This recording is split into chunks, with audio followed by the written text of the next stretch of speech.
Salam alaikum, معكم أستاذ كوبيبي يوسف. On continue toujours avec le module modélisation et optimisation des réseaux électriques. Aujourd'hui, on va voir l'optimisation des réseaux électriques. Par optimisation, on comprend la minimisation ou la maximisation d'une fonction. L'application de l'optimisation des réseaux électriques dans les réseaux électriques est généralement de minimiser le coût de production d'énergie électrique, minimiser les pertes et les émissions CO2 pour maximiser le profit. Il existe trois applications de l'optimisation des réseaux électriques. La première application est l'économic dispatch ou dispatching économique, dont le but est de réduire le coût de carburant ou le coût de fonctionnement total de réseau sans tenir compte des contraintes de sécurité et les limites des lignes et des équipements. La deuxième application est Unit Commitment ou l'engagement des unités de production, qui représente la planification des démarrages et des arrêts des centrales de production à moyen terme, donc entre 24 heures et une semaine. Car on sait que le démarrage des centrales n'est pas instantané. Il faut planifier les démarrages et les arrêts des centrales de production d'une façon économique. Donc, et la troisième application est l'écoulement de puissance optimale ou l'optimal power flow ou l'optimal load flow, dont le but est de trouver le fonctionnement optimal de réseau électrique en respectant le coût de production, les émissions CO2 et les limites des lignes et des équipements. Donc cette courbe représente la variation de coût de production, le coût de production ou le coût de carburant ou le volume de carburant suivant les unités.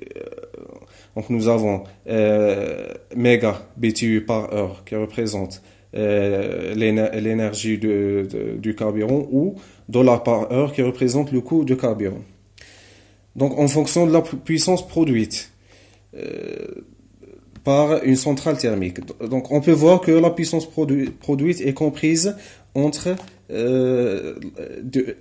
Pmin, Pgmin et Pgmax, qui représentent les limites physiques minimales et maximales du centrale thermique de production.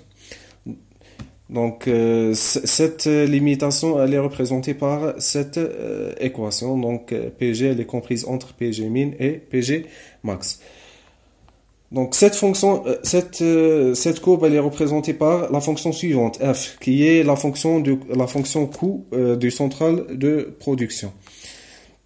Donc cette fonction elle est souvent ou généralement non linéaire, elle est quadratique.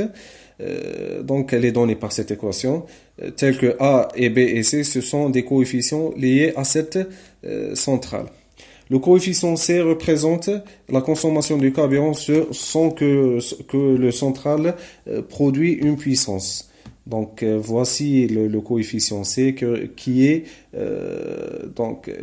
lié à la puissance générée minimale. Donc, on peut obtenir les valeurs des coefficients A et B et C à partir des données statistiques. La fonction coût donc devient de cette façon. Lorsqu'on prend plusieurs points ou plusieurs échantillons. Donc, l'équation devient Pk au carré fois A, tel que K représente l'échantillon et N représente le nombre total des échantillons. Par exemple, si on prend 4 points, donc K varie de 1 jusqu'à 4. Donc la somme des puissances des échantillons. Donc la même chose ici, donc on dit la somme des échantillons. Et N représente le nombre total des échantillons, égale la somme des fonctions coûts des échantillons. Donc ici, nous avons obtenu une seule équation mais nous avons trois inconnus. Donc j'ai besoin de trois équations avec trois inconnus pour qu'on peut trouver la valeur des coefficients A et B et C. Donc pour obtenir une deuxième équation, on va multiplier les deux côtés de cette équation par pk. Donc on va obtenir la deuxième équation, cette équation. Donc, on peut voir que pk au carré devient pk au cube, et ainsi de suite. Donc, nous avons maintenant deux équations avec trois inconnus. Pour obtenir la troisième équation, on va faire la même chose. On va multiplier les deux côtés de cette équation par pk. On va obtenir la troisième équation. Donc maintenant, avec ces trois équations, quel que soit le nombre des échantillons qu'on a, on peut trouver les valeurs des coefficients des fonctions de coût. Donc on va voir un exemple. Donc dans cet exemple, nous avons collecté des données statistiques pour une unité de production. Les limites du générateur sont PG est comprise entre 150 et 200 MW. Donc 4 données d'échantillonnage de consommation de carburant de l'unité ont été sélectionnées. Donc nous avons 4 échantillons. Donc la consommation de chaque échantillon est donnée par 0,405, 0,379, 0,368 et 0,399 BTU par mégawatt par heure. Donc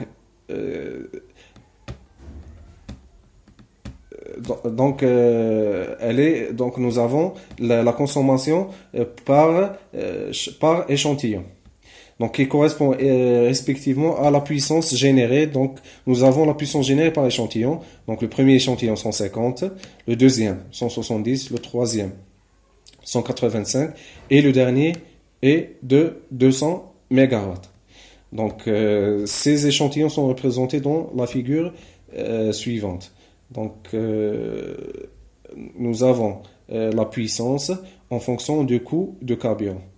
Donc, la consommation correspondante, elle est donnée dans le tableau. Donc le tableau, nous avons chaque échantillon avec la consommation du carburant, la puissance générée et le coût du carburant. Donc ces points sont représentés, donc ces deux données. Donc la puissance en fonction du coût du carburant sont représentés dans cette figure. Donc nous avons les 4 points d'échantillon. Donc à partir de ces points, on a demandé dans cet exemple de calculer les coefficients A et B et C pour trouver la fonction coût de cette centrale de production. Donc en utilisant ces trois équations. Donc d'abord, j'ai besoin de calculer la somme de pk, la somme de pk au carré, la somme de pk au cube et la somme de pk puissance 4 et la somme des fonctions de coût pour trouver les variables pour les appliquer dans ces équations. Donc la somme de pk, donc c'est 150 plus 170 plus 185 plus 200. Donc nous avons obtenu 705. La somme des pk au carré, donc c'est 150 au carré plus 170 et ainsi de suite. Donc nous avons obtenu 1,25 fois 10 puissance 5. Et la somme des pk au cube et la somme des pk puissance 4. La somme des fk, c'est la somme des coûts de carburant. Donc c'est 60,75 plus cette valeur plus cette valeur plus cette valeur du quatrième échantillon. Donc c'est 60,75 plus 64,43 plus et ainsi de suite. Donc nous avons obtenu 273,06. Donc il nous reste de calculer cette valeur et cette valeur. Donc la somme de fk fois pk et la somme de fk fois pk au carré. Donc la somme des fk. Donc c'est bon, on a déjà calculé. Donc la somme de fk fois pk. Donc c'est 60 fois 150. Donc chaque f d'un échantillon, elle est multipliée par la puissance de l'échantillon correspondant. Donc nous avons obtenu cette valeur. Et la dernière valeur à calculer, c'est la somme de FK fois PK au carré. Donc nous avons obtenu cette valeur. Donc maintenant, en appliquant ces valeurs trouvées dans ces trois équations, on va obtenir un système d'équations trois équations à trois variables suivantes. Donc, en résolvant ce système, donc on va trouver A égale 0,0009, B égale 0,0457 et C égale à 31,9. Alors, on a obtenu la fonction du coût de cette centrale de production. Donc, je vais arrêter ce cours dans cette partie. Donc, je vais essayer de faire des petites vidéos pour que vous puissiez comprendre facilement les cours de ce module. Donc, si vous avez des questions, vous pouvez me contacter ou vous pouvez laisser des commentaires. Et à la prochaine fois. Salam alaikum.